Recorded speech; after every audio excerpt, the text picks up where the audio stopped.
gloire remplit la terre. C'est comme l'éclat de la lumière. Des rayons partent de sa main. La voilà, sa force cachée. Là réside sa force. Toutefois, je veux me réjouir en l'Éternel. Je veux me réjouir, dites avec moi, dans le Dieu de mon salut. L'Éternel, le Seigneur, est ma force. Je disais il y a quelque temps en arrière que c'est seulement dans la mesure où la présence de Dieu augmente dans nos vies que sa puissance augmente. Et j'en suis convaincu.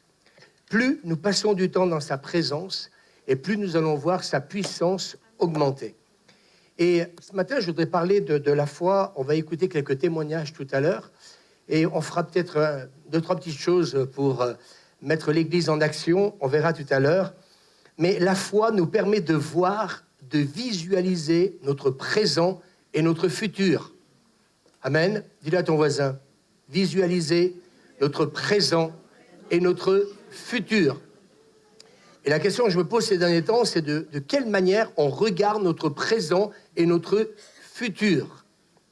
Alors, Romains chapitre 10 nous dit « Ainsi la foi vient de la prédication entendue ». J'aime beaucoup cette version-là. La foi vient de la prédication entendue. Alors ce matin, ouvrez bien vos oreilles. Et moi, je crois que c'est important qu'on puisse veiller sur ce que nous entendons, justement pour nourrir notre foi. Et parfois, certaines personnes me disent « Oui, mais je manque de foi ». Eh bien, parce que peut-être que tu n'écoutes pas assez et tu n'entends pas assez ce que nous sommes en train de dire. Alors, dans le livre de Néhémie, chapitre 4, verset 14, je voudrais reprendre ce texte que j'aime beaucoup, qui dit « Je dis aux magistrats et au reste du peuple, ne les craignez pas, souvenez-vous du Seigneur qui est grand et redoutable. » Dites-le avec moi, souvenez-vous.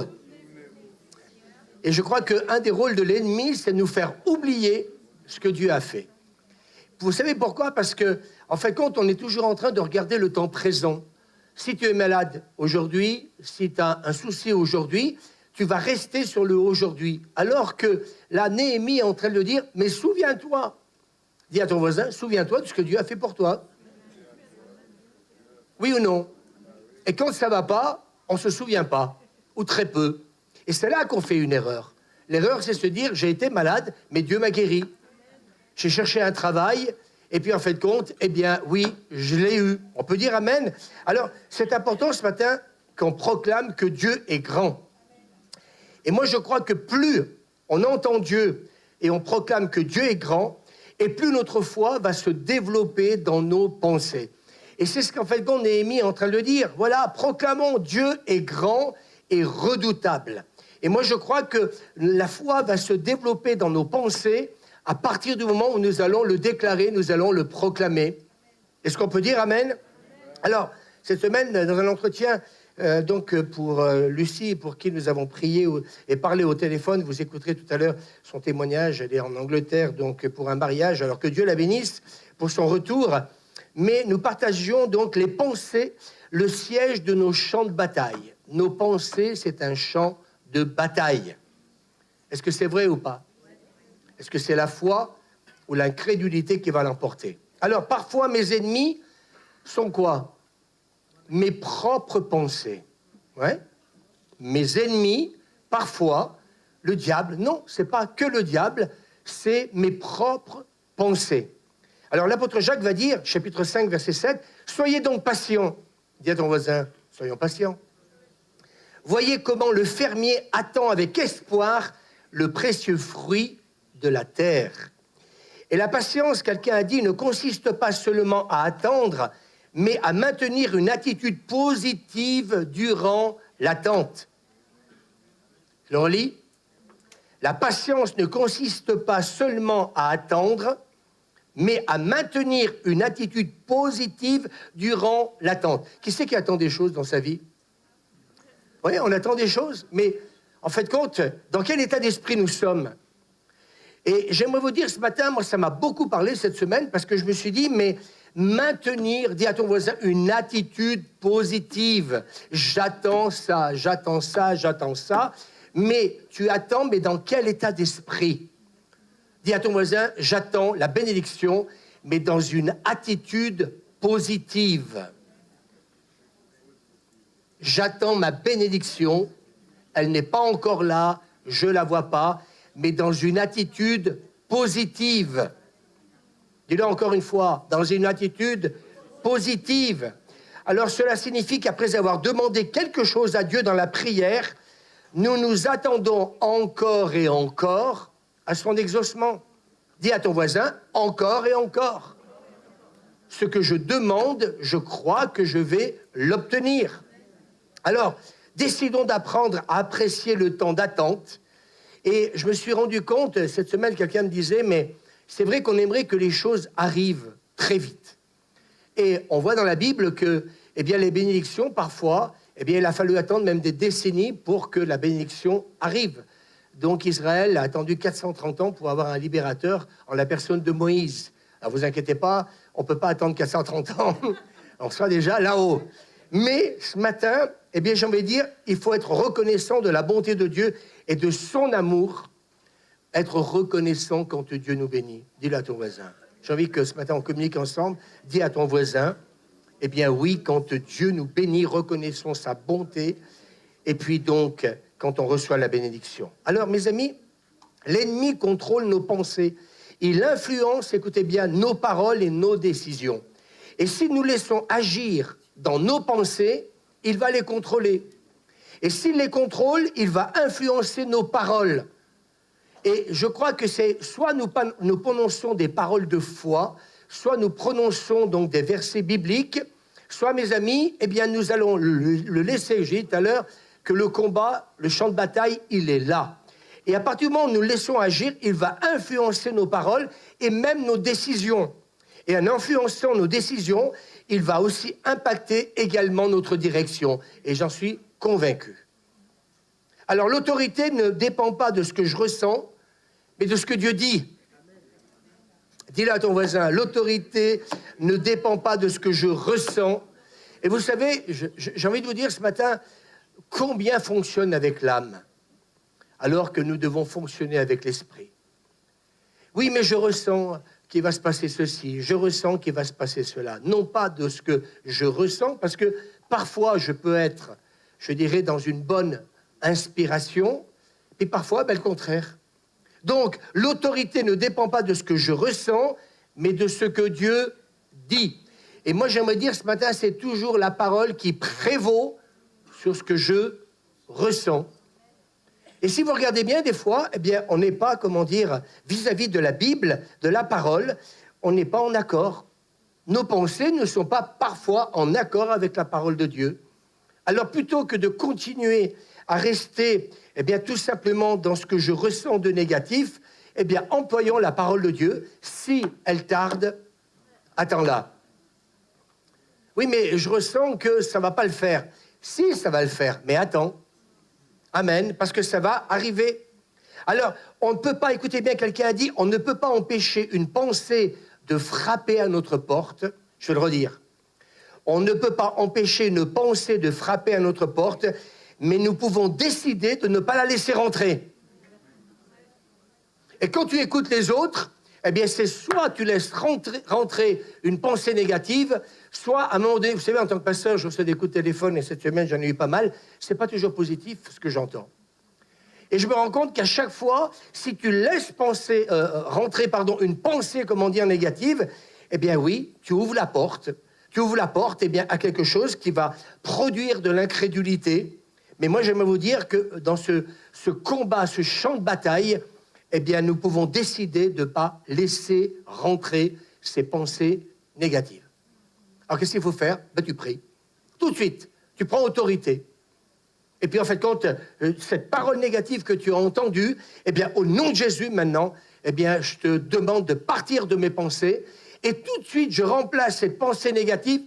Je vais chercher ma Bible. Je ne mourrai pas, mais je vivrai. Oui ou non? C'est important. Alors, l'exemple biblique dans Jean, chapitre 2, et j'aimerais vous dire que si Dieu fait de grandes choses chez les autres, il le fait aussi pour augmenter notre foi. Et je voudrais partager quelque chose qui m'a fait du bien cette semaine, parce que quelque part, eh bien oui, quand Dieu fait des grandes choses, oui, mais en ce moment, il ne fait rien dans ma vie. eh bien, il ne fait rien dans ta vie, mais il fait de grandes choses chez les autres.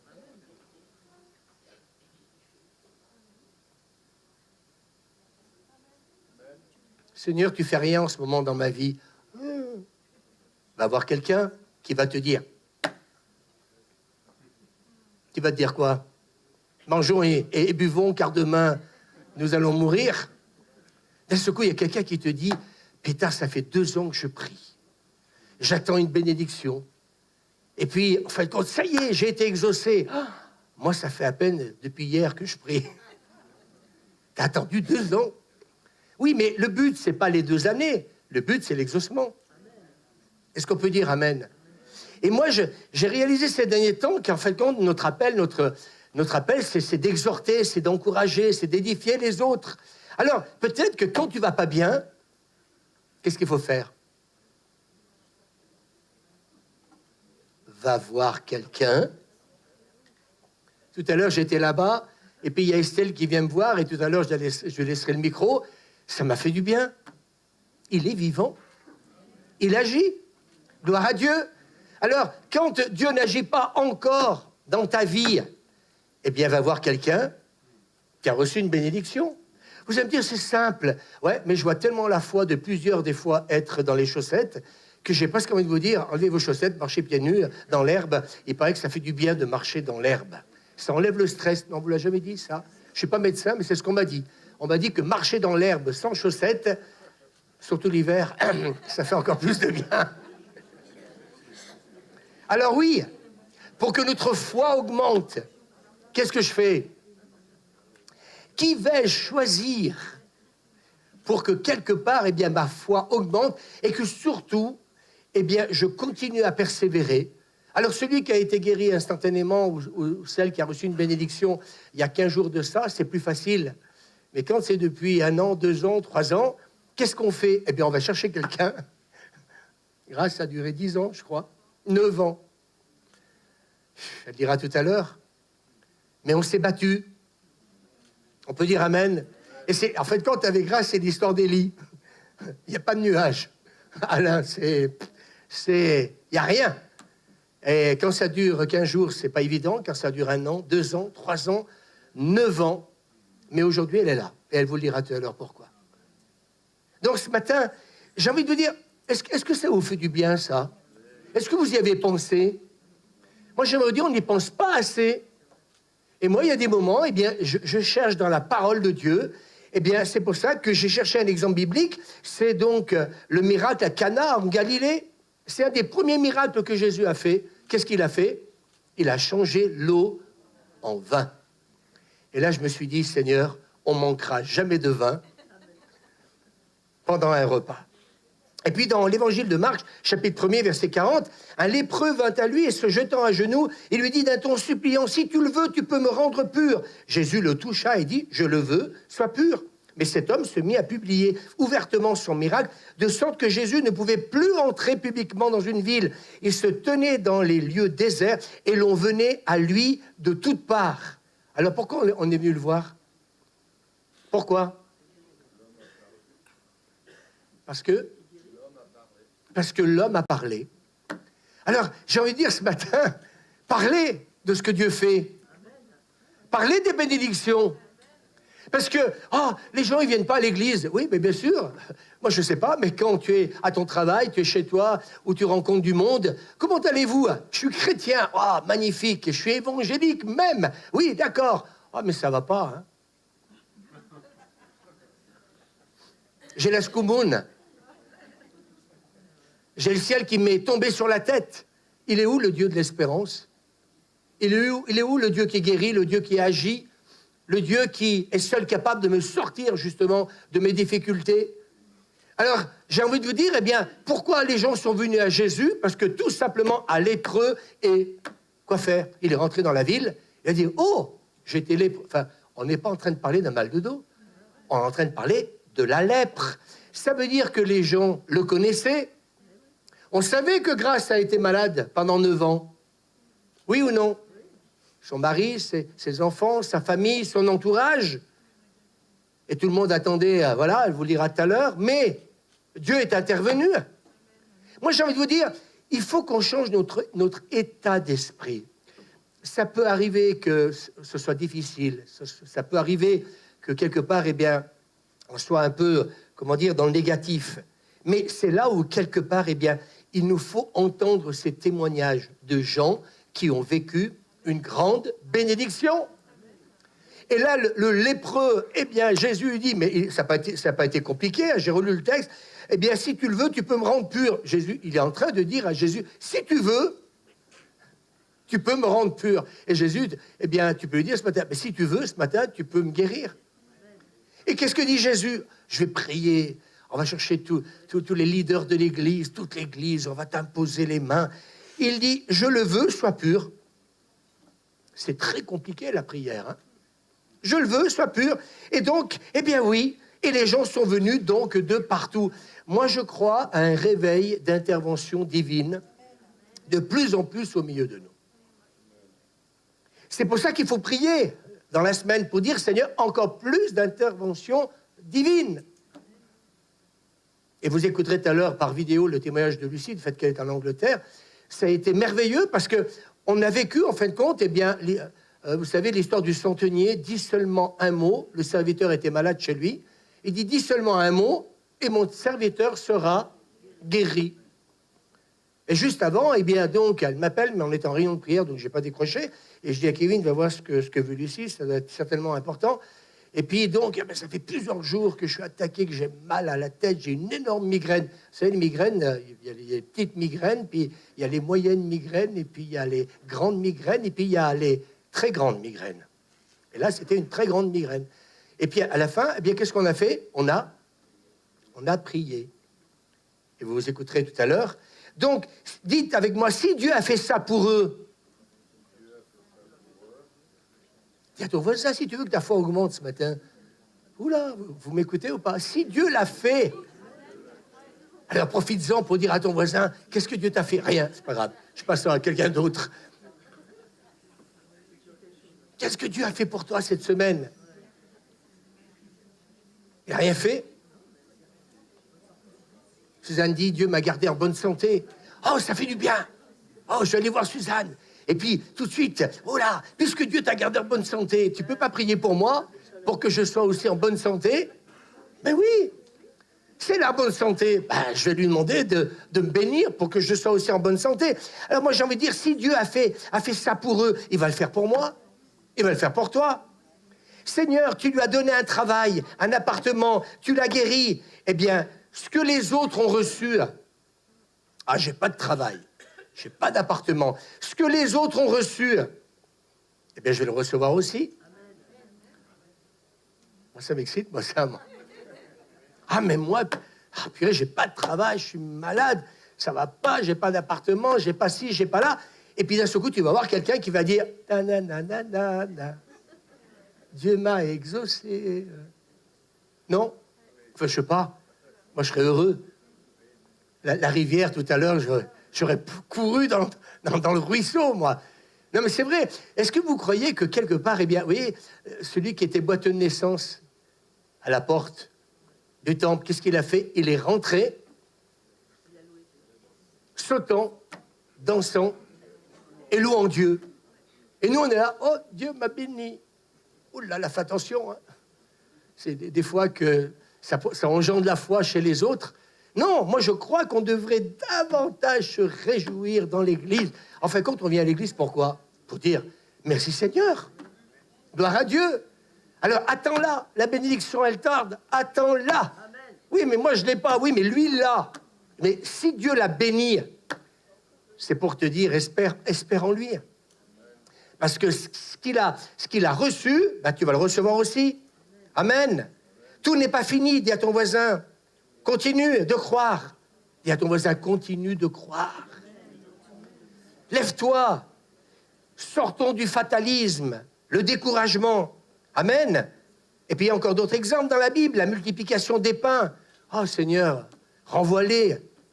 Les pauvres, ils vont mourir de faim, ils vont jeûner. Non, on ne va pas les renvoyer. Qui c'est que quelqu'un qui a les 5 pains, les 2 poissons? Amen. Et puis là, en fin de compte, personne n'aurait pu imaginer, ni moi le premier, que Dieu allait faire un miracle. Mais dans certaines situations, personne n'aurait pu imaginer que Dieu fasse un miracle dans nos vies, oui ou non? Et puis en fin de compte, on l'a imaginé, on a cru que Dieu allait le faire, et dis avec moi, il l'a fait. Et qu'est-ce qui va se passer? Il n'y a que 5 pains et 2 poissons, multiplication, 5000 hommes qui vont manger. Jésus marche sur l'eau, Pierre va l'accompagner. Il a la résurrection de Lazare, impossible. Lazare est mort, mais 4 jours après, eh bien Dieu intervient, Jésus intervient, et il est guéri. Alors, moi j'ai envie de dire ce matin, il faut regarder l'horizon pour qu'on le regarde, eh bien, de manière positive, le futur de notre propre vie et de notre famille. Il faut faire comme les Indiens. Mais c'est vrai. Ils faisaient quoi, les Indiens?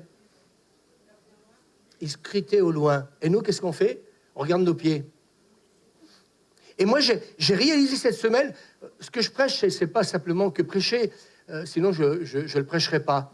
Mais je me suis rendu compte que, en fin de compte, le rôle de l'ennemi, c'est toujours regarder nos pieds. Non, scrute l'horizon.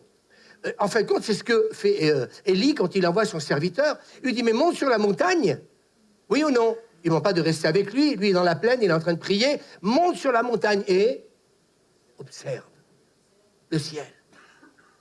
Et à partir du moment où il va observer le ciel, eh bien, moi, j'aimerais vous dire qu'on va croire que le futur de l'Église, ce bâtiment, eh bien, Dieu le remplit de sa gloire, eh bien, qu'il va y avoir des conversions, des guérisons, des délivrances et des miracles.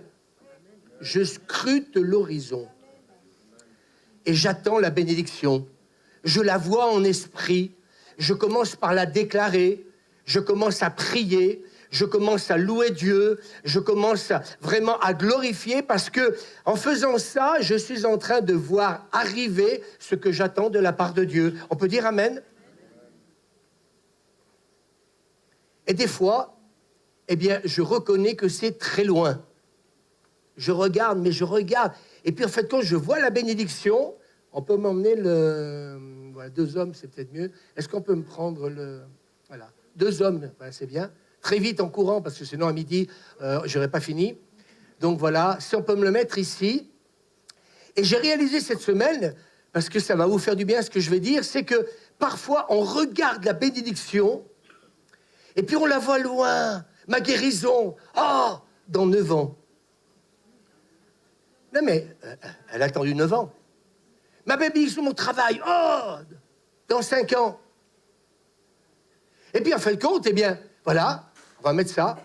Non, plus par là, parce qu'ils ne vont pas voir, là. Voilà, plus par là, mettez le plus droit pour les autres. Tac, on va mettre, merci, c'est gentil, Patrick. Et voilà. Tac. Qu'est-ce que vous lisez? Qu'est-ce que vous lisez? Ah, Sylvie, regardez ça, là. Ça y est, on voit de loin. Non, mais je vais faire quelque chose que le Seigneur m'a montré cette semaine. Qu'est-ce que je vois? Amen. Je déclare que, au loin, ouais, mais ça ne va pas avec ma famille, eh bien, que les relations familiales vont être harmonieuses. Ouais, mais je suis encore malade. Oui, mais de loin, je vois ma santé arriver. Est-ce qu'on peut dire amen? Ah non, mais ce n'est pas une prédication pour vous endormir ce matin. Je suis en train de dire ce qu'on veut vivre. Seigneur, je vois de loin. Actuellement, je suis assailli. Les gens qui m'appellent, je suis assailli de toutes parts. Ben, on le voit dans la Bible aussi, d'ailleurs. Ta protection, la paix intérieure. Je manque de paix. Un travail, l'espérance en l'avenir. Alléluia. La force et le courage. Un projet financier. Un projet accompli avec succès. Oui, mais c'est tellement loin, Seigneur, que je vois rien. Et le Seigneur me dit...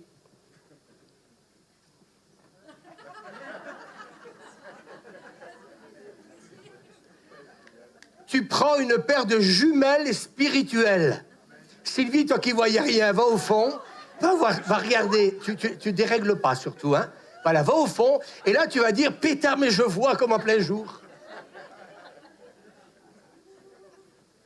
Recule au fond, au fond, au fond. Et là, si tu vois pas, faut qu'on prie pour toi, là. Voilà.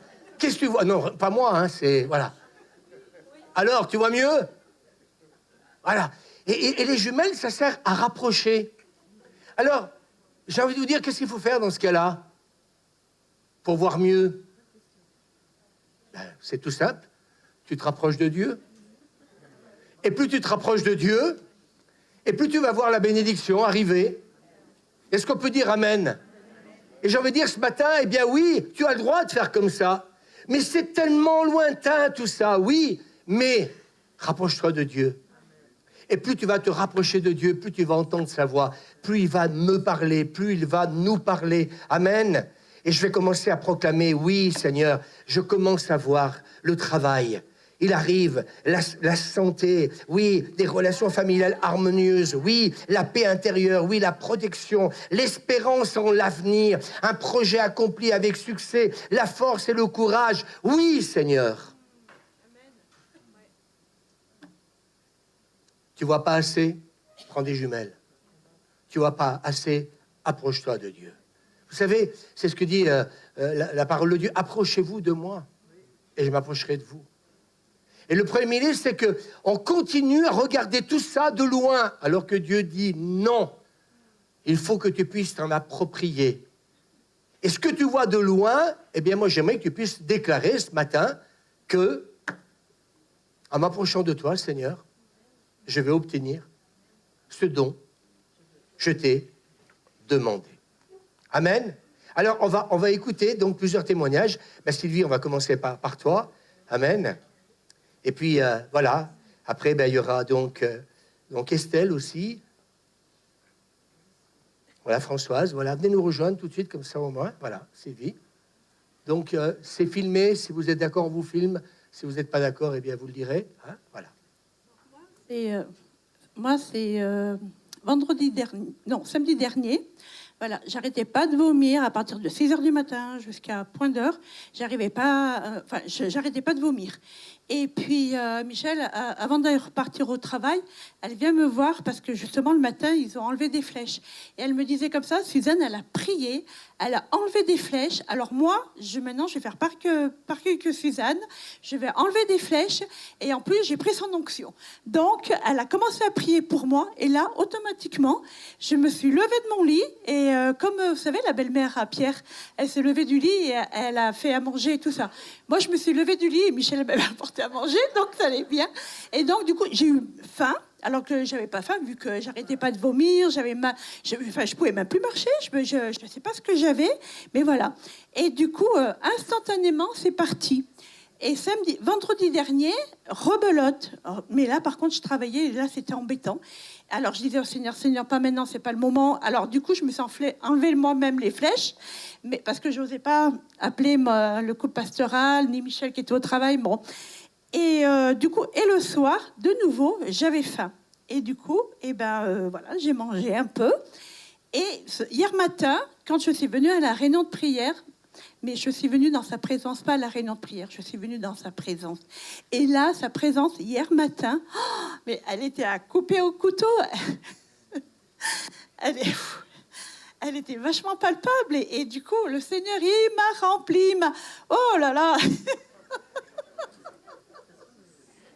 Il n'y a pas qu'hier matin.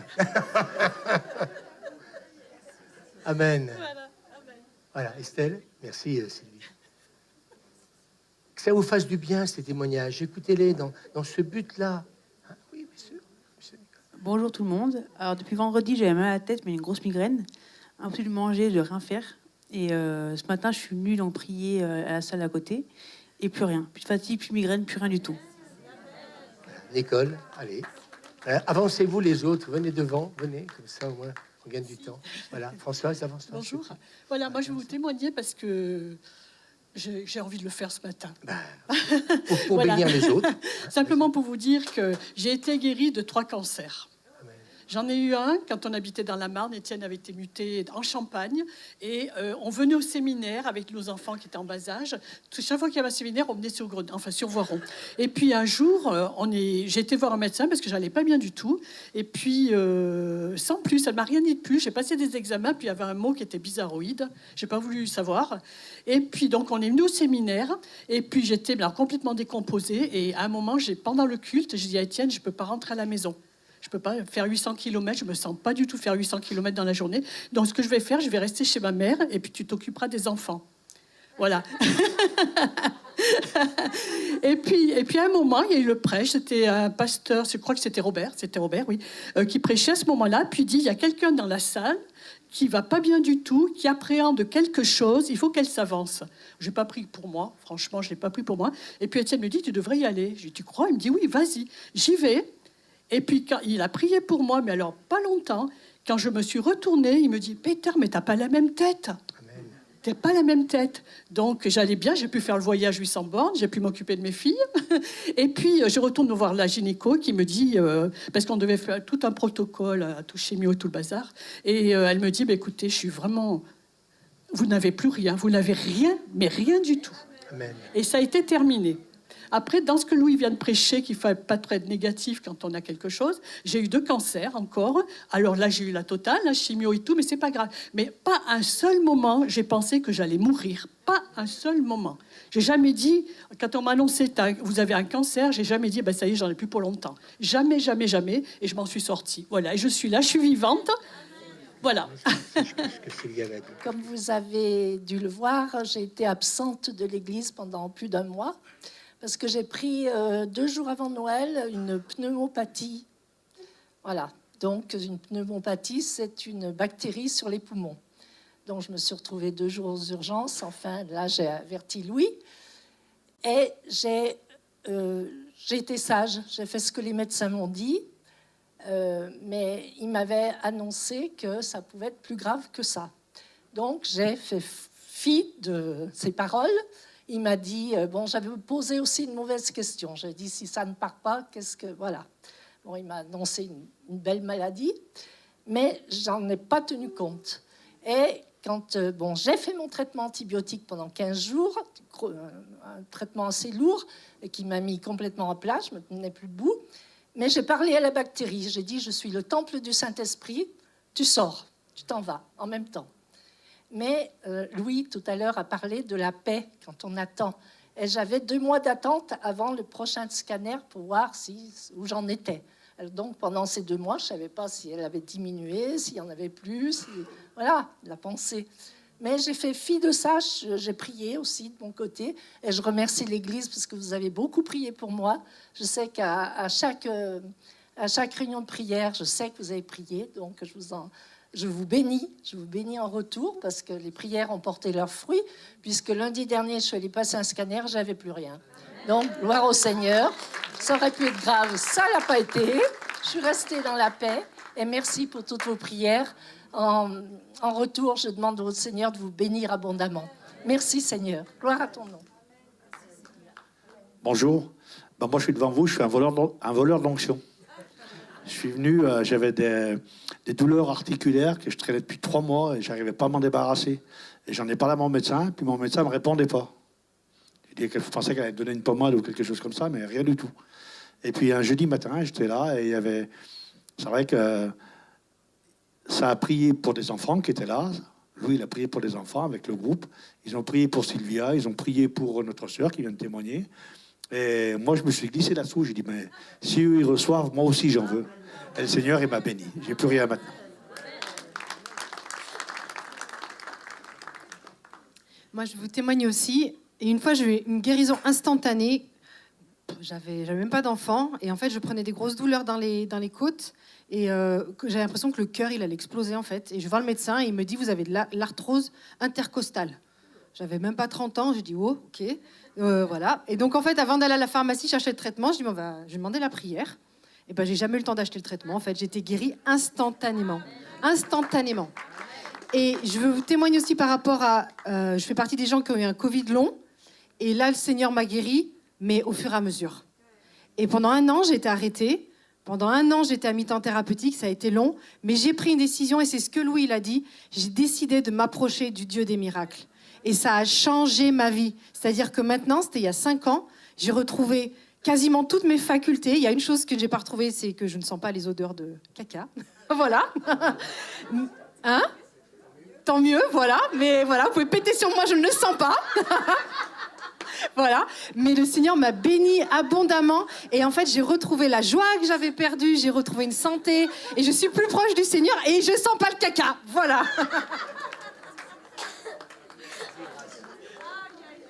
Ce qui veut dire par là, c'est que si un jour vous n'avez pas eu le temps de nettoyer vos toilettes, vous inquiétez pas, vous pouvez l'inviter. Amen. Bonjour à tous. Voilà, je vais vous résumer en pas longtemps.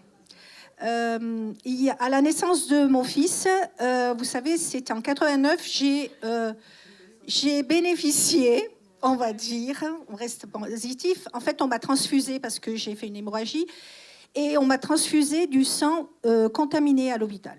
Et je m'en suis pas rendu tout de suite compte. Je m'en suis rendu compte au bout de 4 ans. Parce qu'au bout de 4 ans, en fait, j'étais toujours fatiguée, mais je mettais ça sur le compte des enfants, du travail et tout ça. Et au bout de 4 ans, j'ai dit, ça ne peut plus faire, je vais voir le médecin. Il m'a fait une prise de sang et c'est là qu'on a vu que j'avais contracté l'hépatite B et l'hépatite C. Et comme pendant 4 ans, ça avait eu le temps de galoper, elles étaient chroniques et actives, ce qui fait que ça m'avait déjà détérioré pas mal du foie. Donc on m'a envoyé à l'hôpital, j'ai vu le professeur, bon, je vous passe les détails, et ils m'ont dit, à cette époque-là, il n'y avait pas de traitement, hein, c'était expérimental. Alors ils m'ont dit, si vous faites le traitement, peut-être hein, qu'il y a une chance, mais on ne garantit rien du tout. Alors, ils m'ont dit tous les effets négatifs du traitement très, très lourd. Alors, j'ai dit, moi, je ne le fais pas. J'ai dit, je ne le fais pas parce que c'est trop lourd. J'ai 2 enfants en bas âge, je n'y arriverai pas. Et là, comme j'étais dans l'armée, ils m'ont envoyé à Desgenet.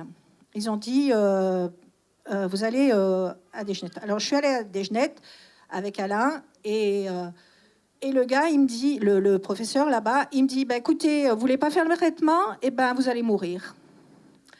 Alors, mais vraiment pas de gants, hein, le gars. Oh purée, alors là, je retenais mes larmes dans la voiture, j'ai 2 lions à la maison, j'ai pleuré tout le long. Heureusement que c'est Alain qui conduisait. Et j'ai dit, Seigneur. Alors du coup, ça a duré un petit peu, et puis j'ai dit, qu'est-ce que je fais avec Alain? J'ai dit, je vais faire le traitement, hein, je ne vais pas mourir. Hein. Bref. Et pour vous dire, pour résumer, ce qui m'a tenue, en fait, j'ai fait des cauchemars terribles. Hein, quand il m'a dit ça, je me voyais dans le cercueil, dans mes rêves. C'était horrible. Hein. Et ce qui m'a tenue, c'est la parole de Dieu. C'est le fait, quand il m'a dit ça, tout à l'heure, tu as cité un texte. Il a dit, je ne mourrai pas, je vivrai pour célébrer le Seigneur. Et en fait, un jour où j'étais très déprimée, hein, je suis venue à mon pasteur, je suis venue à Louis, et on a prié ensemble et il m'a donné ce texte-là. Et quand je viens dans la présence du Seigneur, je remercie le Seigneur de m'avoir secouru. Je remercie l'Église, je ne remercierai jamais assez. Vous êtes malade, venez à l'Église. Moi, c'est le conseil que je vous donne. Vous êtes malade, venez à l'église. Vous avez un souci, venez à l'église. Je dis amen à tout ce qu'il a prêché ce matin parce que c'est la parole de Dieu et c'est la vérité. L'ennemi, le champ de bataille, c'est les pensées.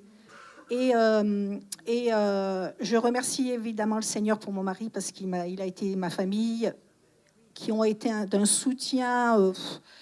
Et l'église, Louis-Suzanne évidemment, et l'église. Parce que ce qui soutient dans le... C'est pas notre force, hein, parce qu'il y avait des jours où Alain, à l'époque, les réunions, c'était le vendredi soir. Et j'avais une piqûre. Bon, le traitement, c'était 1 jour sur 2. Il fallait pas en louper une. Hein. 1 jour sur 2, c'était une bithérapie. J'arrivais, j'avais la fièvre quand je faisais la piqûre. Il me soutenait comme ça et je m'asseyais. À l'époque, on était à la chapelle. Et je m'asseyais, j'étais fiévreuse, je tremblais et tout.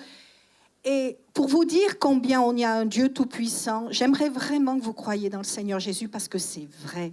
J'arrivais, j'étais complètement démolie. Il me soutenait, je m'asseyais à l'église et j'appelais Jésus. Je pleurais parce que j'étais pas bien. Hein. Alors, et tout doucement, personne ne me voyait, mais je pleurais, je disais, j'ai besoin de toi. Viens, viens, viens. Et ça coulait. Je disais, Seigneur, je ne veux pas mourir. Et je chouinais devant Dieu, hein, comme une gosse. Je disais, Seigneur, j'ai 2 enfants, je ne veux pas mourir. Et je pleurais. Et je dis, viens me toucher. Ce que je voulais, moi, c'est que Dieu me touche. Et à ce moment-là, vous savez, dans l'église, l'onction de Dieu vient sur moi. Oh. Mais c'était incroyable. Quelqu'un qui dit, vous dites, celle-là, elle est barge. Je me levais, j'étais remplie du Saint-Esprit, je sautais, je dansais et je louais Dieu. Mais c'est vrai. Ce que je vous dis, c'est la vérité. Dans l'église, beaucoup ne savaient même pas que j'étais malade. Très peu de gens savaient que j'étais malade parce que les gens, ils me voyaient, quand j'arrivais, je dansais, je louais Dieu, parce que l'onction, ça renouvelle. La puissance de Dieu, je vous le dis avec des mots, mais vous direz, ça ne veut rien dire ces mots-là, mais la puissance de Dieu, Dieu c'est une puissance. Ce que je vous dis, c'est vrai, c'est la vérité. Et heureusement que le Seigneur ne m'a pas dit, au départ, ça va durer 9 ans. Parce que sinon, je ne sais pas. Le Seigneur, il donne de ce qu'on peut supporter. Et alors, j'ai fait plein de traitements qui ont échoué.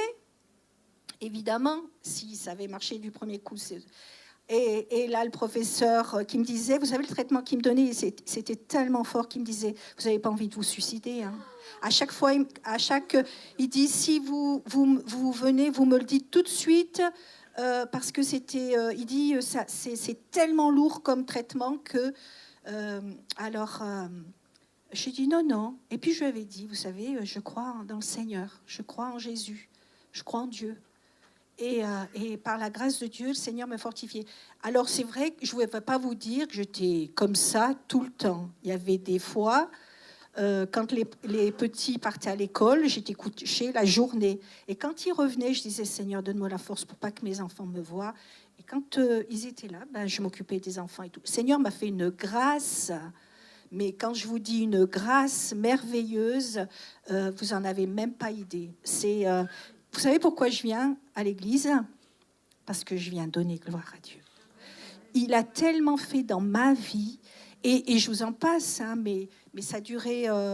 je ne veux pas être trop longue, mais je bénis Louis, parce que pour moi, il a été vraiment aussi un soutien. J'ai rien oublié, Louis, hein, de toutes les bénédictions que j'ai eues au travers de toi, de Suzanne. Tu ne peux pas oublier ça. Évidemment de ma famille aussi, mais de Nicole, Étienne aussi, qui ont été très présents aussi. Ce que je vais vous dire, venez à l'église. Peut-être que quand vous êtes malade, ne vous découragez pas. Et ce qu'il a dit tout à l'heure, c'est vrai. Quand j'étais découragée, je suis venue voir quelqu'un qui était plein d'esprit saint. Allez pas voir... Je suis désolée de vous dire ça, mais des fois, il y en a qui vont pas bien, ils vont voir des gens qui vont pas bien. Mais je suis désolée, c'est pas comme ça que ça marche. Hein. C'est aller voir. Mais je bénis quand on n'est pas bien. Ça peut arriver qu'on n'est pas bien. Mais vous savez, quand le téléphone il est déchargé, si vous le mettez sans chargeur, ça va pas. Allez charger à la bonne prise. Voilà, c'est pour être rechargé. Voilà. Et je veux bénir le Seigneur. J'ai un autre témoignage pour vous dire. Voilà, par la grâce de Dieu, au bout de 9 ans. Le professeur, il m'a dit, écoutez, on va faire un dernier protocole expérimental. Il vient de sortir. Si ça ne marche pas avec ça, je ne sais plus. Et par la grâce de Dieu, au bout de 9 ans, on a fait... moi, je croyais que... Seigneur, j'étais sûre que le Seigneur, il allait me guérir. Parce que vous savez quoi ? Dans mon cœur, j'étais comme Jacob. Seigneur, je ne te lâcherai pas tant que tu m'es béni. Il faut être plus tenace que faut vraiment être teigneux devant l'ennemi. Il faut être tenace. Et jusqu'au jour où le Seigneur m'a guéri. Et je bénis le Seigneur pour ça. J'ai juste un petit témoignage, c'est pas pour moi, mais il y a des mois de ça, pendant des années, j'ai quelqu'un de ma famille, un de mes neveux, qui a fait une grosse dépression. Il sortait plus, il a arrêté les études, bref, c'était très, très difficile. Et pendant des années, plusieurs années, on a prié. On a prié avec Alain, avec José. On a prié pour mon neveu, vraiment. On a prié. Je dis, Seigneur, je ne peux plus supporter ça. Et au nom de Jésus, vous savez, il faut aussi s'adresser à l'ennemi. Hein. Tu dégages, hein. Au nom de Jésus. Et par la grâce de Dieu, la bonne nouvelle, hein, c'est que depuis l'été dernier, métamorphose. Il a repris le boulot. lui qui était super bavard, mais quand je le voyais, il parlait plus, plus de goût à rien, plus, vous savez, tout déguenillé, tout.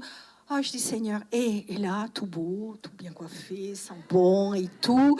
Et il m'a parlé de son boulot. Ça fait 6 mois, là, il devrait signer un CDI.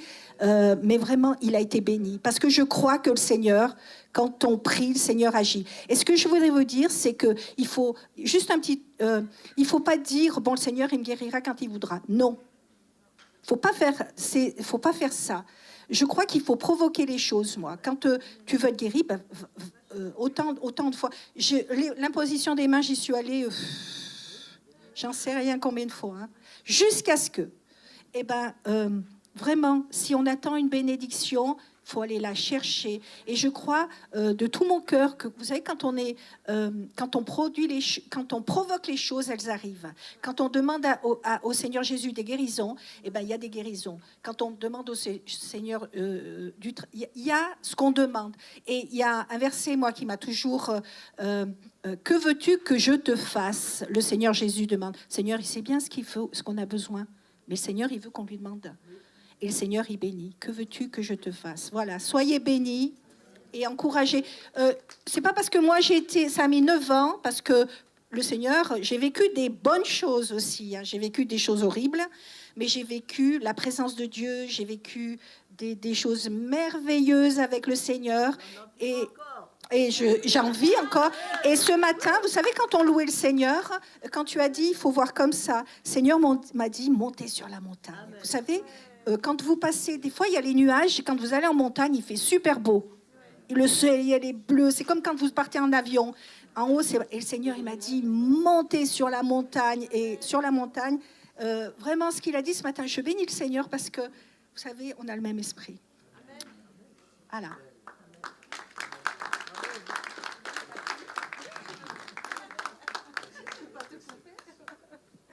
Bonjour à toutes, bonjour à tous. Merci pour tous ces beaux témoignages. Je voudrais juste rajouter quelque chose qui va vraiment dans le sens de la prédication de ce matin. Je suis remontée sur Grenoble hier et comme à mes habitudes, j'ai pris des Blablacar depuis Toulouse et j'ai eu la chance de pouvoir partager avec une jeune femme tout au long du voyage sur le sujet qu'elle a voulu m'aborder. Ça a été son frère qu'elle loge à la maison, qui est en pleine dépression, qui n'allait pas, qui s'est un peu sauvé de chez lui. Je vais faire bref. Peut-être qu'on me coupera parce que je voudrais envoyer le lien peut-être de cette prédication à cette dame aujourd'hui.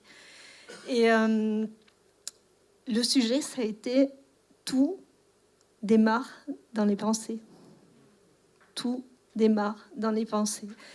Et on a partagé et je lui ai expliqué comment on arrivait à identifier les pensées. Elle me dit, mais ça me plombe, ça me tire vers le bas. J'ai dit oui, parce que si c'est accepté là, ça descend là.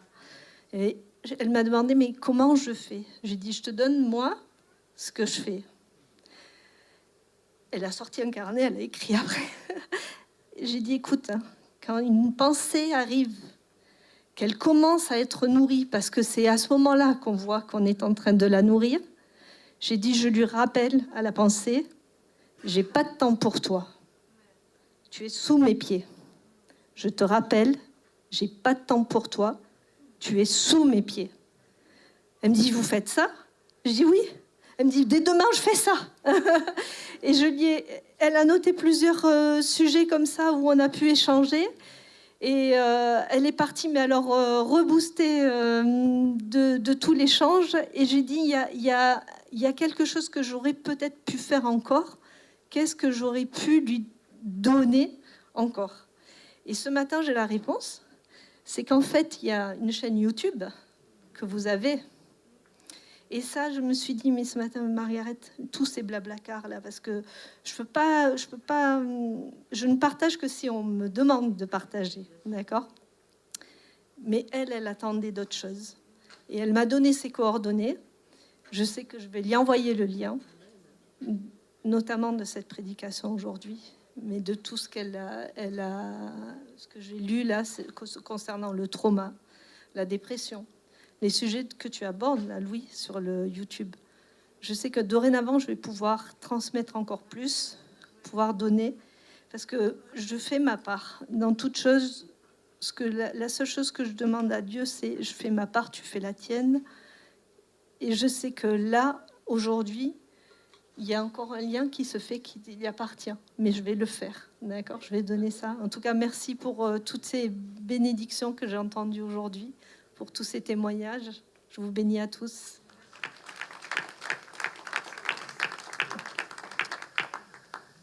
Oh là là, ça travaille, hein?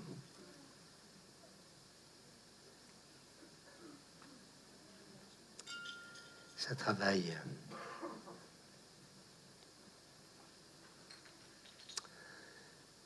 Je reviens sur cette pensée tout à l'heure.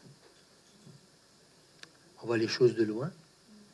Mais j'espère que ce matin, eh bien, les jumelles du Saint-Esprit ont fait que la bénédiction s'est rapprochée. C'est tellement loin, Seigneur. J'avais cette vision cette semaine, c'est pour ça qu'il m'a donné cette image des jumelles. C'est tellement loin pour plusieurs. Jamais je vais pouvoir obtenir. Et puis en fait de compte, eh bien, c'est tout simple. Il faut s'approcher de Dieu. Et ce matin, au travers de ces témoignages, ce que je voulais, en fin de compte, selon ce que l'Esprit m'a montré, c'est, oui, Dieu intervient. Et si quelqu'un ce matin, eh bien, c'est tout noir dans ta vie, c'est le fiasco, c'est difficile, eh bien, j'aimerais que là où tu es, tu te lèves à ta place et puis que tu te mettes debout et tu dises au Seigneur tout ce que j'ai entendu. Et tout à l'heure, je parlais de ce lépreux. Pourquoi les gens sont venus vers Jésus? C'est parce que tout simplement, eh bien, Jésus est intervenu pour le guérir. Alors, j'aimerais que tu te lèves là où tu es. On ferme nos yeux pendant quelques instants. Et peut-être qu'il y a un internaute là, qui nous écoute, et là où tu es, dans ta salle à manger, ou dans ta chambre, ou ailleurs, mais peut-être toi aussi, eh bien, lève-toi tout simplement. Et puis ce matin, en ayant écouté tous ces témoignages, eh bien, de tout mon cœur, ce que je souhaitais, c'est que Dieu ravive votre foi. Et que tout ce que vous avez entendu, c'est pas du blabla, ce sont des personnes qui ont vécu, ont expérimenté donc une intervention divine, miraculeuse, et dans bien des domaines, vous avez entendu tout ça, et que ça renouvelle votre foi au point de croire que, eh bien oui, ce matin, eh bien Seigneur, ce que peut-être jusqu'à présent je n'espérais plus, c'était tellement lointain pour moi, eh bien je veux te remercier, parce que je crois que cette bénédiction arrive à ma portée. Et que si tu l'as fait pour les uns et pour les autres, par amour pour eux, alors parce que tu m'aimes, tu vas aussi le faire pour moi. Amen. Alors, lève-toi là où tu es. On ne joue pas à l'église. Je voudrais vraiment prier. Seigneur,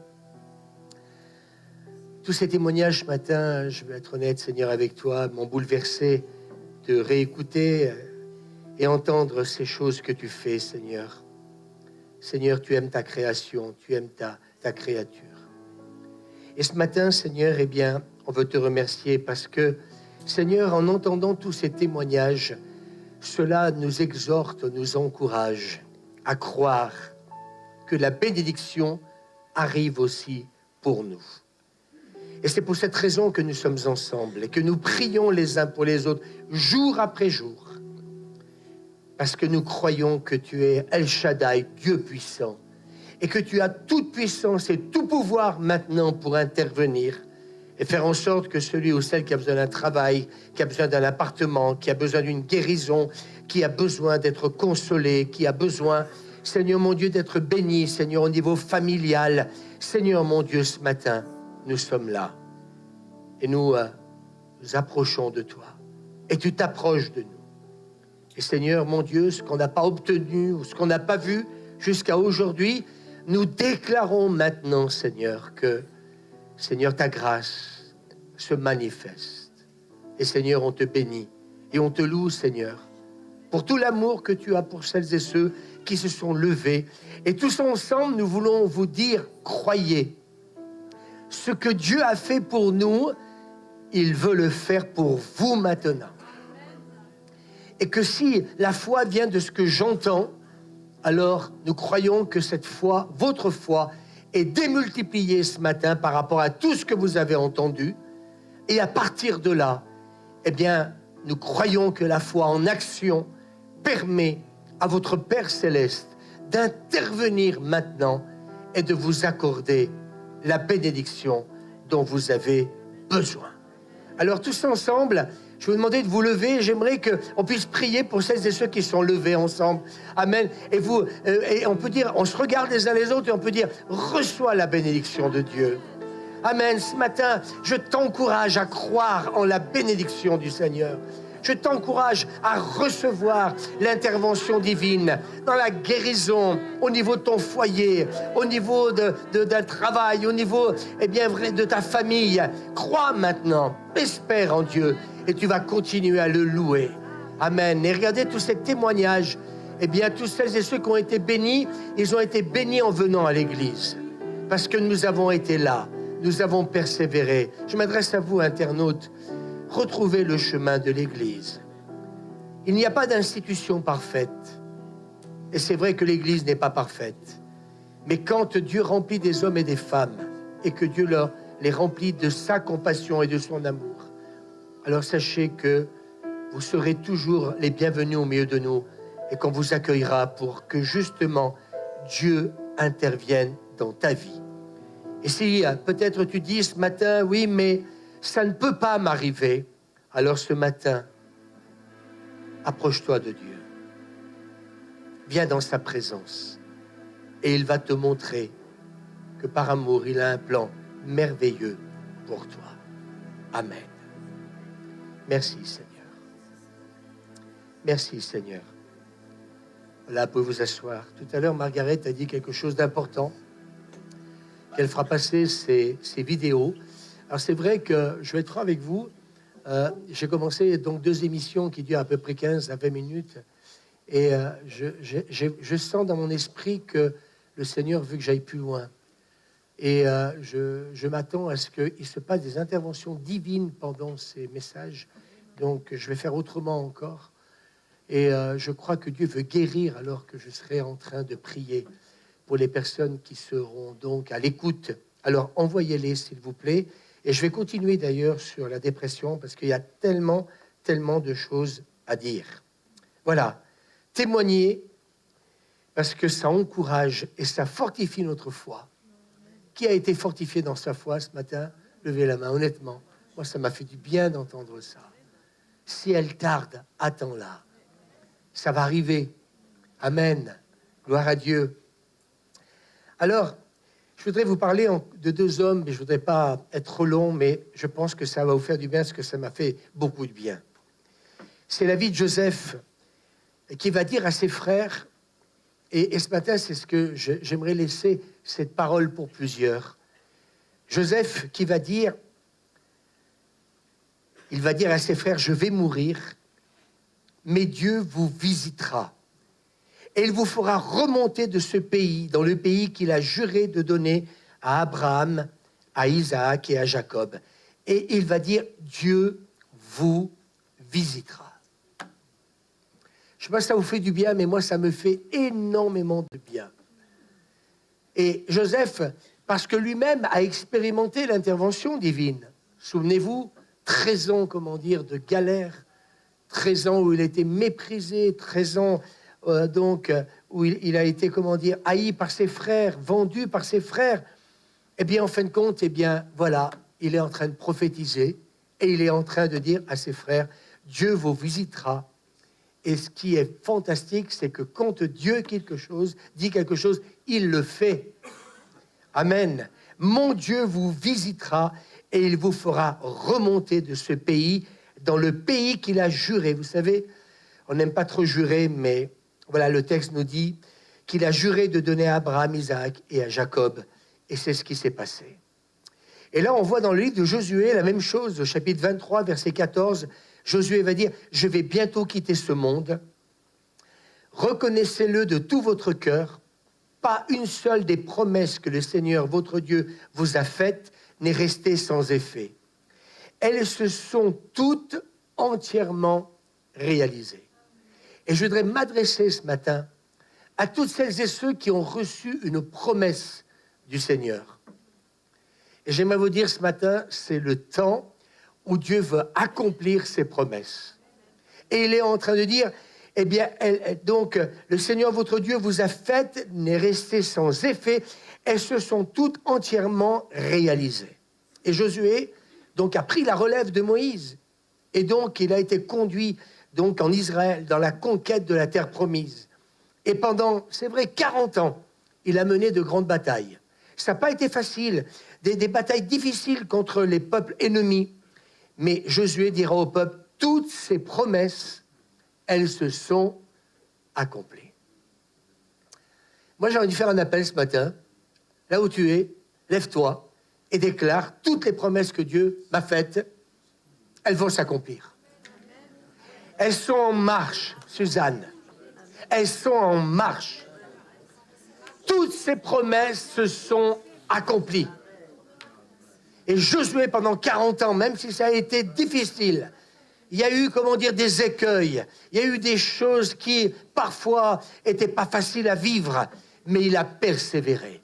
Parce qu'il est resté établi sur les promesses que Dieu lui avait faites. Tu auras du succès. Dites-le avec moi.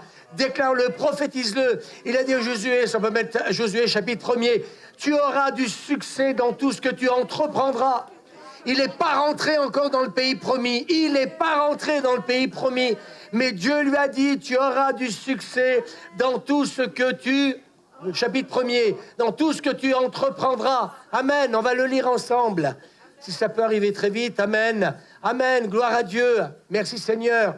Dans toutes tes entreprises, dis-le avec moi, alors tu réussiras. On va mettre la suite. Alors tu vas réussir, dis-le à ton voisin. Verset 2, verset 9. Amen. Merci Seigneur. Médite la parole de Dieu, tu auras du succès.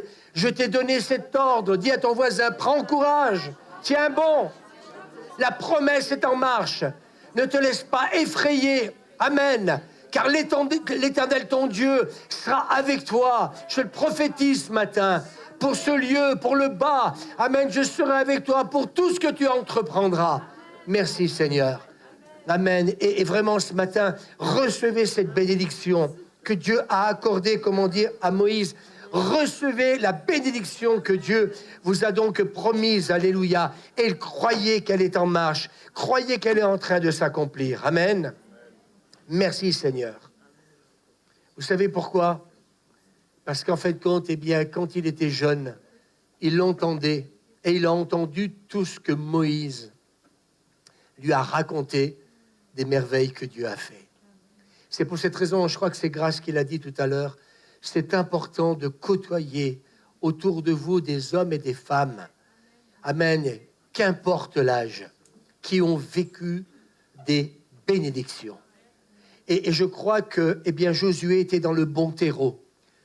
Il avait un Moïse qui pouvait parler de ce que Dieu a fait, même si tout n'a pas été facile, mais il entendait Moïse raconter donc tous les bienfaits. Et je crois que Josué a pu rentrer dans le pays promis, parce que vous savez pourquoi? Parce qu'il s'est dit, si Dieu l'a fait pour Moïse, quelqu'un veut se lever encore une fois et dire, si tu l'as fait pour Moïse, tu vas le faire pour moi. Si tu l'as fait pour Moïse, eh bien tu vas le faire pour moi. Vous savez pourquoi? Parce que c'est pas nous qui nous envoyons, c'est Dieu qui nous envoie. Et c'est Dieu qui a envoyé Josué. Il ne s'est pas envoyé lui-même. Et Josué avait, comment dire, le témoignage d'un Moïse où il a vu la main de Dieu sur sa vie et il a dit, s'il l'a fait pour lui, il l'a fait pour moi. Comme ce matin pour tous ces témoignages. S'il l'a fait pour eux, il le fait pour moi. Amen. Et je termine par ce dernier témoignage qui m'a fait un bien énorme. Vous savez, on lit la Bible, mais il faut la relire et relire. Il y a des choses que, quelque part, eh bien, voilà. Et regardez ce texte de Acte 27 que vous connaissez au verset 25. L'apôtre Paul se retrouve en plein milieu, vous vous souvenez, d'une tempête mortelle. Donc, il en a appelé à César. Ben, puisque tu en as appelé à César, eh bien, tu vas aller à Rome. Et donc, quelques mois auparavant, alors qu'il est en prison, Dieu va parler à Paul. il va lui révéler que bientôt, il va se retrouver donc à Rome. C'est important d'entendre la voix de Dieu dans notre vie, oui ou non? Vous savez pourquoi on vient à l'église, pourquoi on vient aux réunions de prière? Parce qu'on a besoin d'affiner cette écoute avec Dieu. On a besoin que Dieu nous parle. Et heureusement que Dieu lui a parlé. Oui ou non? Dieu lui révèle qu'il va aller à Rome. Mais il va aller encore plus loin. Et il se retrouve donc sur un bateau en direction de Rome, mais en chemin, les choses vont se corser gravement. Une tempête donc va éclater, mais parce que Dieu lui a parlé déjà, il va être fortifié dans sa foi. Parce que si Dieu lui a dit qu'il allait à Rome, malgré la tempête, tu vas y aller. Et j'aimerais dire ce matin, malgré les tempêtes que tu traverses dans ta vie, si Dieu a dit que tu ne mourras pas, si Dieu a dit que ses promesses vont s'accomplir, alors elles vont s'accomplir. Est-ce qu'on peut dire amen? Dites amen, dites-lui amen, alléluia. Oui, mais il y a la tempête, Seigneur, et tout le monde croit donc qu'ils vont mourir. Mais Paul sait, alléluia, qu'il doit aller à Rome pour témoigner. Alors, mes amis, Dieu lui a parlé, il fut fortifié dans sa foi, et il reste fortifié dans sa foi. Ça canarde dans ta vie en ce moment. Eh bien, sois fortifié dans ta foi, malgré, comment dire, la tempête, parce que Dieu t'a jamais abandonné. On peut dire amen. Et malgré la situation quasi sans issue, il a pu rester positif. Et ils arrivent tous sains et saufs à Rome. Mais Paul leur dit, et j'aime beaucoup, moi, ce qu'il dit lui aussi, il leur dit, courage, mes amis, j'ai confiance en Dieu, tout se passera comme il me l'a dit. Applaudissez le Seigneur. Tout se passera malgré la tempête, malgré que donc les Romains dans le bateau, ils veulent tuer les prisonniers, etc. Eh bien non, vous tuerai personne. Amen. À un moment donné, il va dire, reprenez courage, on va casser la croûte, il va rendre grâce. Je ne sais pas si vous voyez. Tu vois, Sylvie, eux aussi, ils ont dû... pas rendre la vie, mais rendre certaines choses. Et Paul leur dit, allez, courage, on va casser la croûte, amen, et rend grâce à Dieu. Et en fin de compte, vous savez, eh bien, ce qu'il leur a dit dans le bateau, alors que tout le monde pensait qu'ils allaient mourir, eh bien, encore une fois, de reconnaître que ce que lui avait dit Dieu s'est accompli. Alors c'est vrai que parfois Dieu nous parle pendant bien longtemps, il nous parle en avance, parce qu'il sait que parfois il va y avoir des conséquences désastreuses. Et puis on va croire que tout est fini.